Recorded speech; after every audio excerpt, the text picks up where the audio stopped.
Hey, hey, hey, welcome to the Healthful Woman Podcast, the fastest growing podcast in women's health. Today's Monday, September 30th, 2024. I'm joined today by Dr. Tikva Jacobs to talk about varicose veins.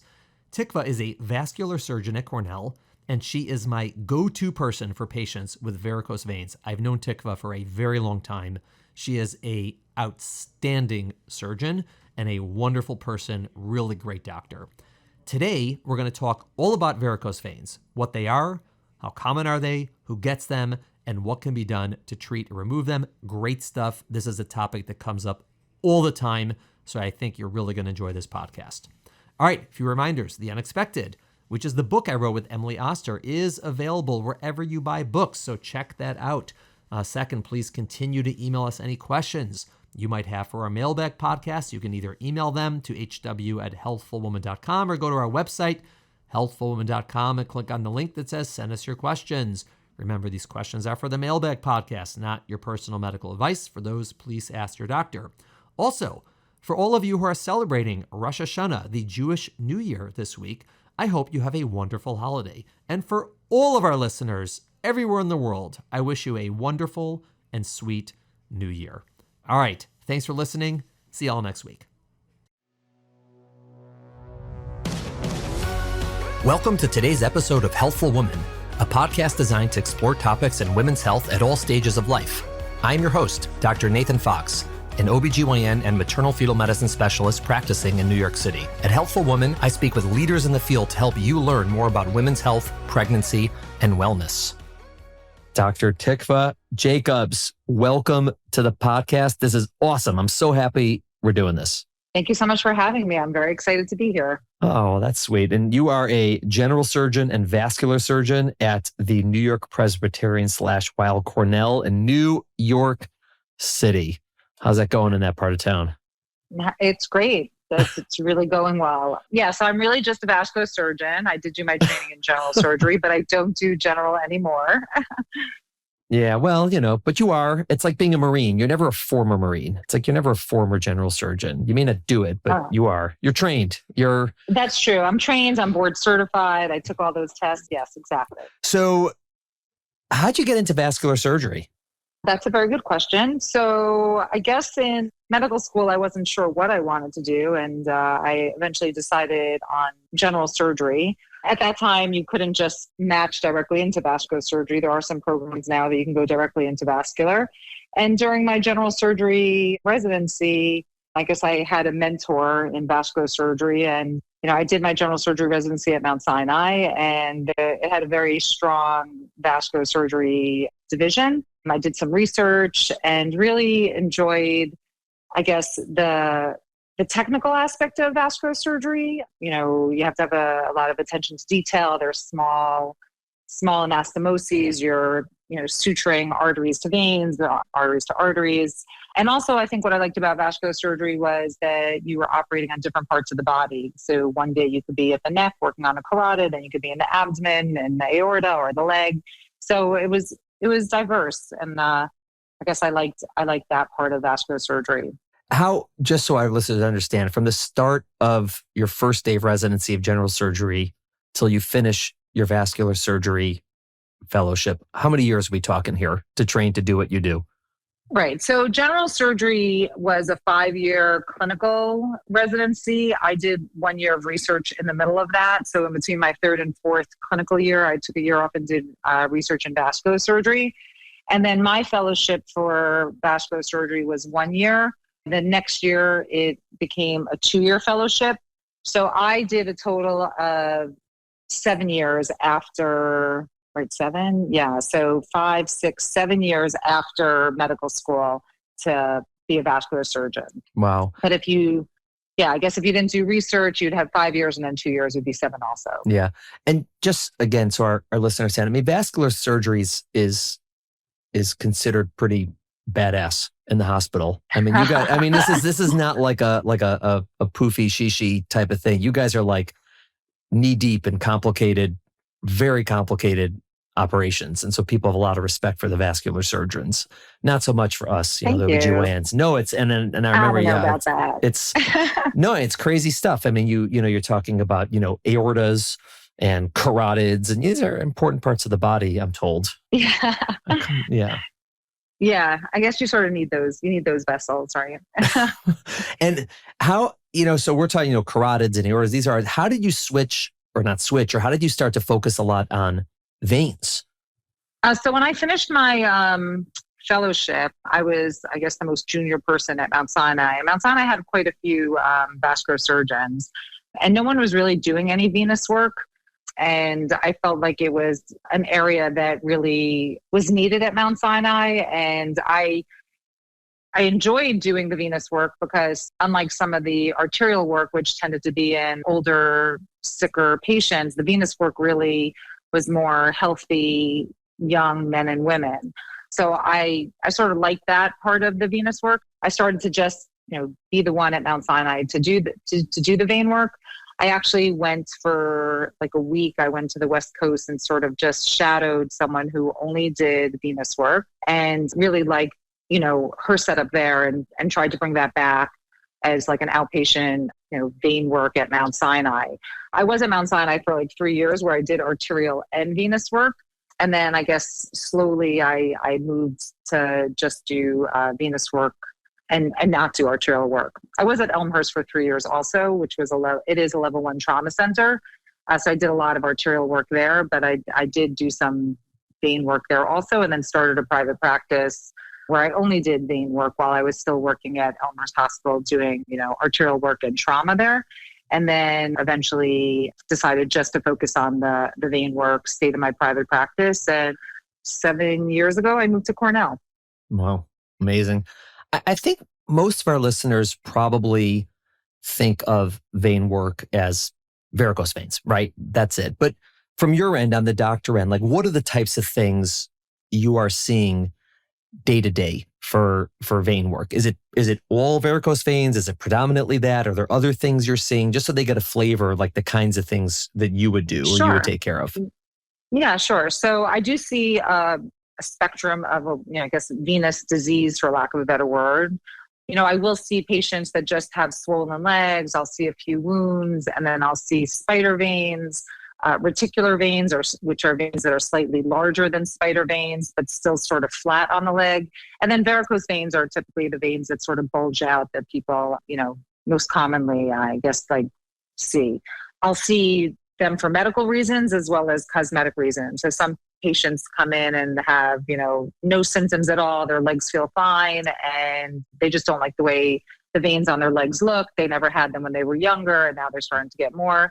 And then sometimes patients will be referred to me from, their OBGYN or their primary care doctor for, pain, heaviness, or other complications that can happen from, varicose veins or, the veins not working. And are all of these things that you're referring to like the same condition just along a spectrum, or are they really sort of different from one another in other ways? So I'd say that they're probably slightly different.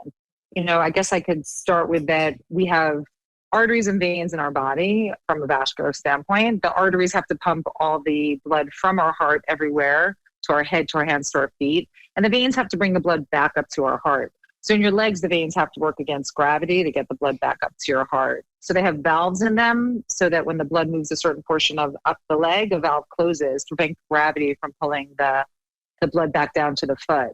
Over time, for hereditary reasons, those valves can get a little leaky or insufficient, and some of the blood can go back down to the foot. The valves are supposed to close in about a half a second. So anything longer than half a second, 1 second, 2 seconds, staying open a little bit longer, allows more blood to go back down to the foot, which can cause more pressure in the veins. Sometimes people don't notice it or feel any heaviness, but then sometimes people can feel some heaviness, a tired sensation in their legs. Sometimes that pressure in those veins can cause other veins that are closer to the surface of the skin to sort of become enlarged and bulge and become more varicose veins. Sometimes those veins that aren't working are responsible for some of those smaller veins, like the reticular veins or the spider veins, just because there's more pressure in those veins. And as it gets closer to the skin, other veins become enlarged. But sometimes you can end up with spider veins or those reticular veins just purely from hereditary reasons, sometimes from trauma. So they could sort of all be related, but sometimes they could just be two separate entities like spider veins or varicose veins. Got it. And then just some things that are people may have heard of. How are all of these things are referring to different from a DVT, which is like a thrombosis or a blood clot? Right. So we have deep veins and superficial veins in our body. The deep veins are responsible for 90% of the blood getting back up to your heart, and the superficial veins are responsible for the remaining 10%. When you talk about someone who has a deep vein thrombosis, it's usually it's a clot or a thrombosis in one of those deep veins. The veins that I really am talking about, I do treat patients with DVTs or deep vein thromboses, but this talk I think is more about the superficial system. So the veins that we're talking about with spider veins, reticular veins, varicose veins, those are all in the superficial system. So even if someone can get a clot in the superficial vein, it's still treated differently, and it's not considered dangerous the way a deep vein thrombosis or a DVT would be. Right. So people with DVTs, this is something where it can then propagate and travel to your lungs and to your heart. And these are the ones you take blood thinners for. But for the superficial veins, I would say it's unusual. I mean, some people end up on them, but it's unusual to need a blood thinner for medical reasons because of them. Maybe for, make them feel better potentially. But basically, it's not used in the same way, correct? Right. The only time we really treat patients with superficial clots with a blood thinner is one, like you said, for symptomatic relief. So if someone's having a lot of pain because there's just a large clot burden, meaning like the vein is very large, it's putting a lot of pressure, and it could be just a lot of inflammation in the area. So we could put them on a blood thinner for symptomatic relief. Or if the superficial vein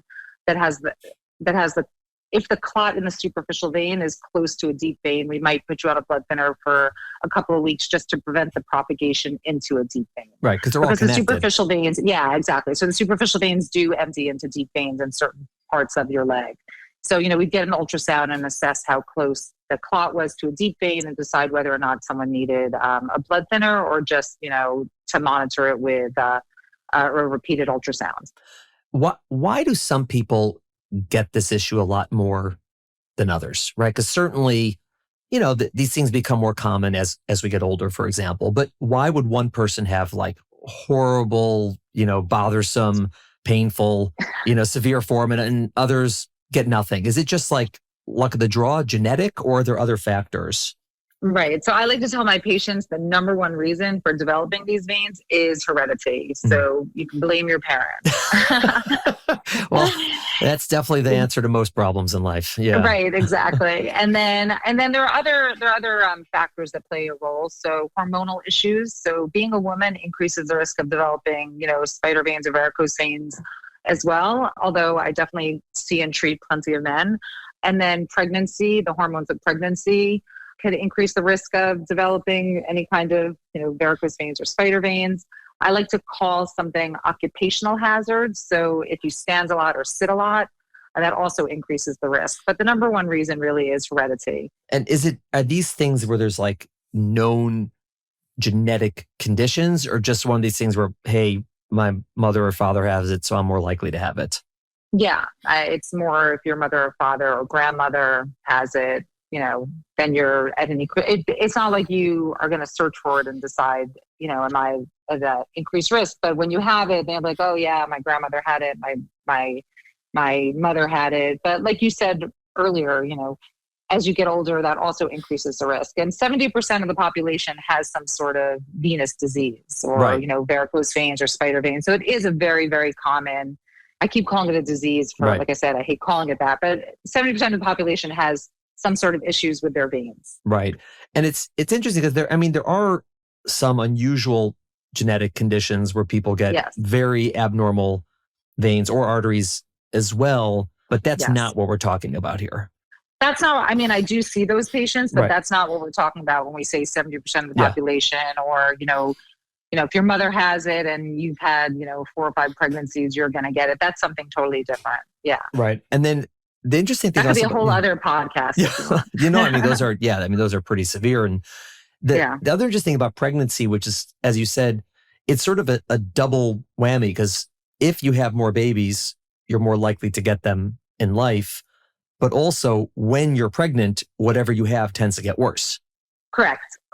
Yeah, it does. So, I usually tell my patients who have had varicose veins and they're getting pregnant again, or they're thinking about getting pregnant, I usually tell them that they should start wearing compression stockings right away, as soon as they find out they're pregnant. Because again, it's the hormones of pregnancy that causes the veins to sort of dilate and allow more blood to sort of pool and put more pressure on the veins, as well as you progress during your pregnancy, the weight of the uterus putting pressure on the veins in your pelvis and lower legs also, can cause for the veins to get worse.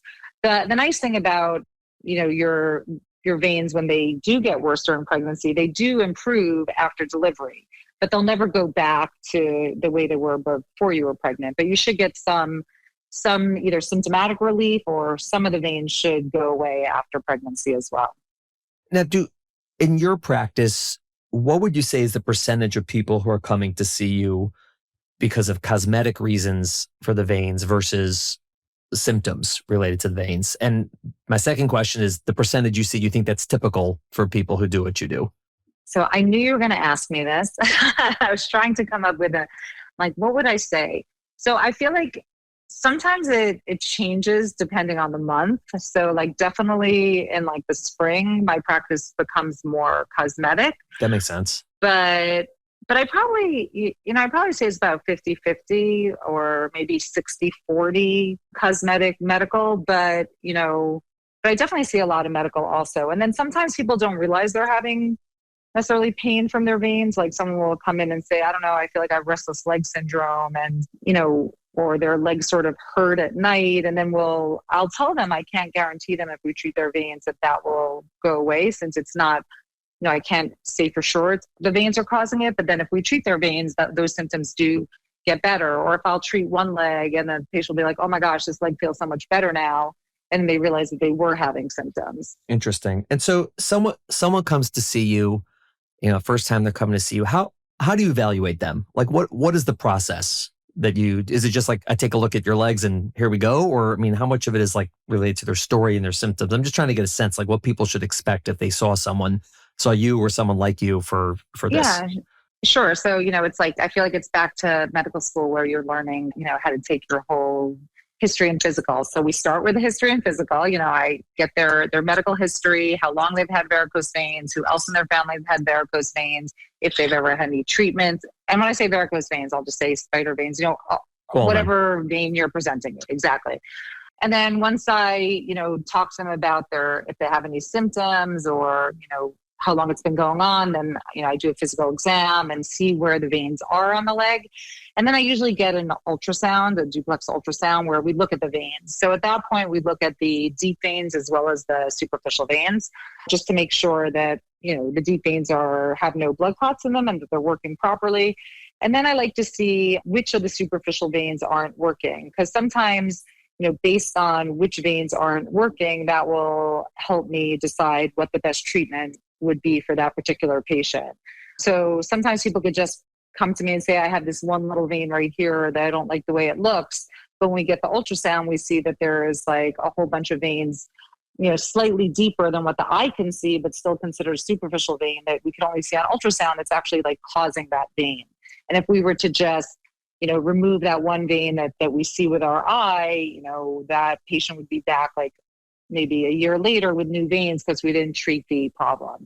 Most of my patients, unless they just have a few spider veins in certain areas, always get an ultrasound just to sort of figure out, what veins are causing the problems. And when you say causing the problem, what would they see on ultrasounds? Is it just that they're dilated, or do they look at that valve and measure it, or the time you were talking about? Is that something that could be done, or is it just visual? This vein's more dilated than it should be. Right. So we look at the size of the vein as well as the valves, whether the valves are working or not. So typically, what we do is the ultrasonographer will be looking at the superficial veins. There are usually two veins that cause most of the varicose veins that we see. One is called the great saphenous vein, and it runs from the inside of the ankle to the inside of the groin. And the other is the small saphenous, which runs from behind the ankle to behind the knee. And then some people have some extra veins that if we see them on ultrasound, we map those out also. And we check the size as well as we check the valves. And the way we check the valves is if we press on the lower calf and sort of push the blood up the leg. And we can see if the blood comes back down to the ultrasound probe. And we can see that on ultrasound. We can also hear it. And we document how long it takes for the valve to close. So it's how big the vein is and how long it takes for that valve to close. And like I said earlier, anything greater than a half a second is considered, refluxing or insufficient, or the vein or the valve isn't working. But sometimes people, the valve will close in 1 second and they're really not that symptomatic. So I don't think it's as big a deal compared to someone whose valve is open for 5 seconds. Right. Those patients have a lot more blood going back down to their foot. Eventually it always goes back up to the heart. But, when you're standing for long periods of time, you can just imagine if your valve's staying open for 5 seconds, there's a lot more blood sort of hanging out in your calf and not going back up to your heart as efficiently. Right. And then do you ever find situations where the valve sort of looks like it's functioning normal, but despite that, there's a ton of dilation in the vein? Does that ever happen? Usually not. Mm-hmm. Usually when the valve's not working, the veins, they go together. It usually goes together.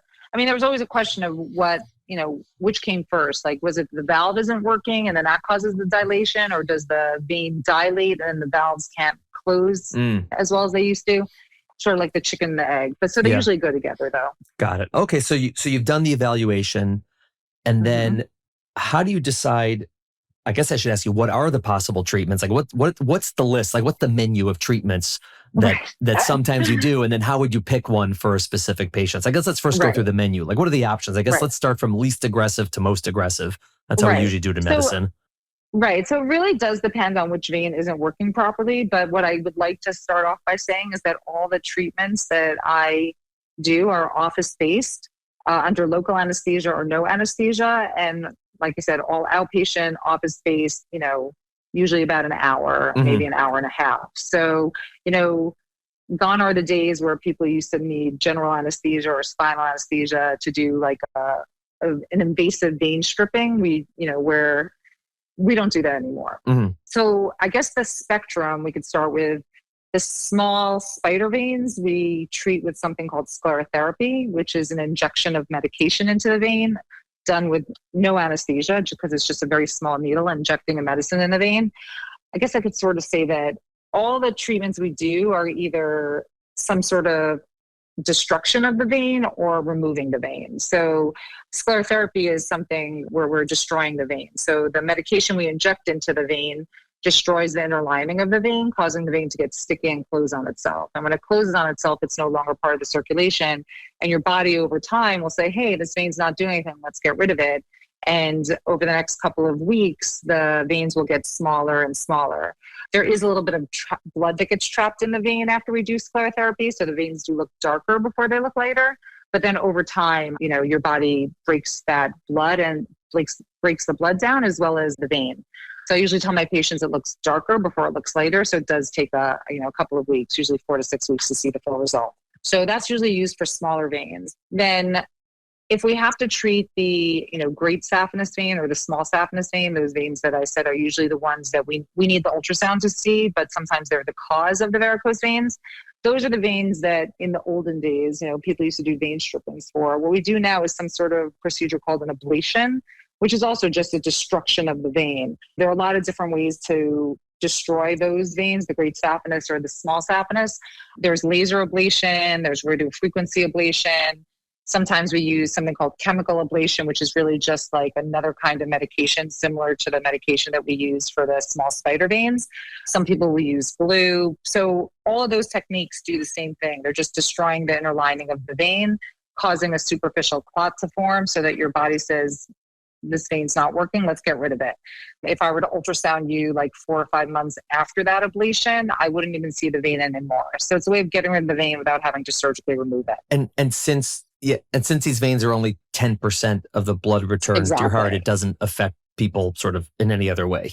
Exactly. So these are all veins that are not working. And once we close them down or destroy them, your body finds more efficient ways of getting the blood back up to your heart. And we never touch the deep veins, which, like you stated, are 90% of the blood goes back that way. What when you say that people used to have stripping and what was stripping? Like, how did that, they just like opened your leg and pulled it out, or like what was this surgery that was being done? So you would need general anesthesia or spinal, and we actually would make an incision at the ankle and at the groin and find the great saphenous vein at those 2 points. And we'd pass a stripper, which was like this metal, and then later on it became plastic, but instrument into the vein from the ankle all the way up to the groin, and then sort of tie the top of the vein after we would divide it at the groin where it met the deeper vein, and then tie it to that stripper, and then just pull the whole vein out through that incision down at the ankle. Whoa. So it was painful. People used to have to stay in bed for a couple of days. Like I said, you definitely need a general or a spinal. And then, I mean, like I said, I have not done a stripping since my training. And not that I like to admit how long ago that was, but at least 20 years ago. Really, it's you very rarely need to do that. Wow. So that's okay. So that when people say vein stripping, that you don't do that anymore because it's not necessary. Right. So what we do sometimes is something called a phlebectomy, but I do find that sometimes patients will come in and say that they had a stripping, but it's really more a phlebectomy, which for those big, large varicose veins that are sort of bulging, I usually like to remove them because you get a better cosmetic result faster. You could inject them and, wait for your body to break down the vein and all the blood that's trapped in the vein. But it just takes it takes more time because they're large veins. I would do under local anesthesia something called a phlebectomy, where the patient would come in, we mark the veins, all the veins that we see or feel, and then under local anesthesia, I make very small incisions the size of a pen tip, and then just sort of remove the veins. And people ask, how do you do that? I use something, it almost looks like a crocheting hook, and you just sort of fish the vein out and then just slowly pull it out. And then you just would tie it off at each end or something? Yeah, you try to tie them off as many as possible just to decrease the amount of bleeding, but all venous bleeding stops with compression and elevation. So if there are a few veins that you don't get to tie off, as long as you hold pressure and keep the leg elevated for a little bit, the bleeding stops. But all my patients have to use a compression stocking after the procedures, either for a week or 2 weeks, depending on the procedure as well. Yeah, I was going to ask you, just in general, does compression stockings or keeping your legs elevated more, does that ever work as a primary treatment for these things? So it works very well for symptomatic relief of, if you want to call it venous insufficiency, so that heaviness, tired sensation at the end of the day after standing for long periods of time. So if you go home and elevate your legs, you're working with gravity to get the blood out of your, lower leg and back up to your heart. So if you put on compression stockings first thing in the morning after you've been laying in bed, horizontal all night, your veins are nice and small. So you put the stocking on right away and then you go about your day. The compression stockings will prevent the veins from sort of dilating and filling with that blood. But as soon as you take them off, your veins are going to fill again. So it doesn't do anything to fix the veins or fix the valves, but it does help with symptoms. So I do have a few patients that don't want procedures and they love wearing their compression stockings and are happy to continue to wear their compression stockings, for the rest of their lives. Most patients prefer not to have to wear compression, especially, like a week like this week where it's heat wave 90 degrees. Yeah. But I do have a handful of patients that love their compression stockings and don't want any procedures done. And that's fine also. I tell my patients there's really no emergency to treat your veins. Right. Do people ever get this? I know the answer to this, not in their legs, but like in their groin. And if so, how do you treat those similarly? Are you talking about like vulvar veins, for example? Right. So for sure. So much more common in pregnancy. And for those, I usually like to do sclerotherapy, which is the injection of the medication into those veins, because it's just a very sensitive area. Yeah. And I feel like trying to phlebectomize them or remove them doesn't work well. But I see a lot of patients. You cannot treat patients while they're pregnant with sclerotherapy. Yeah. I mean, I guess if someone came in with a bleeding vein, that would be different. But we prefer not to treat patients while they're pregnant, just because the medications we use have never been tested in pregnant women. But it's actually a detergent. It's like a soap, so it's not something that's not really toxic medication, but still we prefer not to treat patients while they're pregnant. So pregnancy is just compression. Yeah. And also, I mean, typically, again, it's going to improve after pregnancy. It's probably easier to treat afterwards, I would imagine. What about... Right, they do get smaller. Do people get these in other parts of their body, like their arms or their back or their chest? I mean, does that happen there? And if so, is it just a cosmetic thing, or is there sometimes a vascular problem that's not in the legs? So if someone's doing, sometimes, I mean, there are people that have prominent veins in their arms and hands, and they'll come for cosmetic reasons because they don't like the way they look. But if you have real tortuous varicose veins, like on your chest wall or in your arm, it usually means that, or it could mean that there's something wrong with one of the deeper veins. Mm-hmm. It's very uncommon to have varicose veins on your chest or in your upper arms, unless there's like a blockage in one of the deep veins in your arm or chest.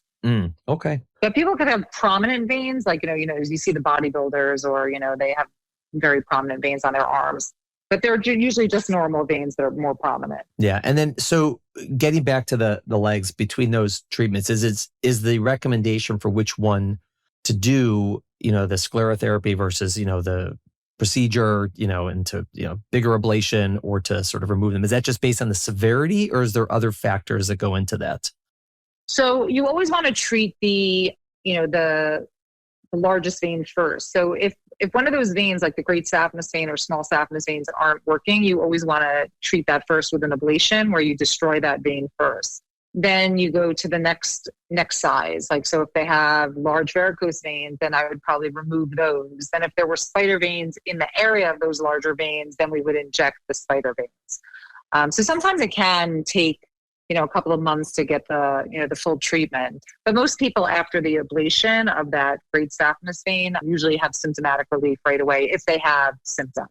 If there is no insufficiency or reflux in those great saphenous veins or small saphenous veins, and you're really just treating the veins that people see, with your naked eye, and you don't have to treat anything deeper than that, then part of it has to do with the size of the vein. I think, choose phlebectomy over the sclerotherapy, just because, like I said, you get a better cosmetic result faster. If I happen to be injecting other veins at the same time, and the patient's like, oh, I don't want to have a, local anesthesia procedure, then sometimes I will inject those veins at the same time. But it can take like 2 or more sessions if it's a larger vein to get rid of it with the sclerotherapy. Cool. How would someone listening know if they should be seeing a vascular surgeon? Is it really just if something bothers them, they should go, and if they don't, leave it be? You mean for their veins? Yeah. I mean in general. Yeah. For this. Yeah. Good point.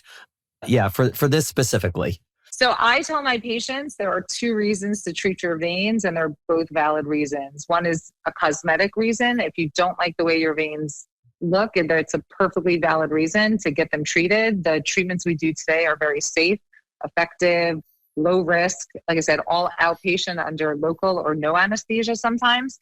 And the second reason is if you're having complications. So, what are the complications of varicose veins? So there is a spectrum, and, it usually starts with maybe some heaviness, a tired sensation, maybe some leg cramping, and then you can have some swelling. And then some people will progress, and again, not a large group of people will progress to the other side of complications, or the worst complications. Those would be maybe developing clots in your varicose veins. Maybe some of the veins start to bleed. Sometimes people can get skin changes or skin thickening, and eventually ulcer formation in their legs. So it's a spectrum of, I guess I call them complications, or really symptoms of venous disease. And when my patients come to me, I really work with them. If they just have some tired legs, heaviness, I never sort of push them to have a procedure done. It has to be something they want done. But if they're starting to have more severe complications, I'm a little bit, I don't want to say aggressive, but I try to convince them that, treating their veins is the right thing to do at that point, because you don't want them to develop another clot. Or if they had an ulcer, you want to help them heal the ulcer and not develop another ulcer. But so really, if you don't like the way your veins look, your legs hurt a little bit, I'm happy to see you, or you can see another vascular surgeon that specializes in venous disease. Amazing. Wow. Good stuff. Dr. Tikva Jacobs, thank you so much this has been a long time coming to get you on the podcast. So, I know. Thank you. Thank you for sticking with me. You're busy. You're a surgeon. I know, you're doing stuff. I apologize. Actually, no, listen, I really appreciate it. Yeah, we, those of us who take care of women and certainly pregnant women see a lot of this. And it's basically just that, like, hey, there's really one good option if you want to treat these, and you have to see somebody who does this. And, you're, as you know, my go-to person. Oh, thank you. And people, it tends to work for them, which is great. But it does. It really does. Like the one other thing I could just say, I do have patients sometimes that come to me between pregnancies. Back in the, I guess, olden days, people used to wait until they were done having all their children to have their veins treated. And I do have people that have come to me that said, my veins hurt so much, I do not want to have another child. Like, I just can't go through that again. And I try to explain to them that's not a reason not to have another kid, and that, we can treat you in between pregnancies, as long as they're aware that they will develop new veins, and we'll just treat them again. Yeah, people are usually very happy with the treatment. 100%. Excellent. Well, thank you for coming on the podcast and taking the time. I really appreciate it. Hope to see you around. Okay. Thanks so much. Thank you for listening to the Healthful Woman Podcast. To learn more about our podcast, please visit our website at www.healthfulwoman.com. That's HEALTHFULWOMAN.com. If you have any questions about this podcast or any other topic you would like us to address, please feel free to email us at hw@healthfulwoman.com. Have a great day. The information discussed in Healthful Woman is intended for educational uses only and does not replace medical care from your physician. Healthful Woman is meant to expand your knowledge of women's health and does not replace ongoing care from your regular physician or gynecologist. We encourage you to speak with your doctor about specific diagnoses and treatment options for an effective treatment plan.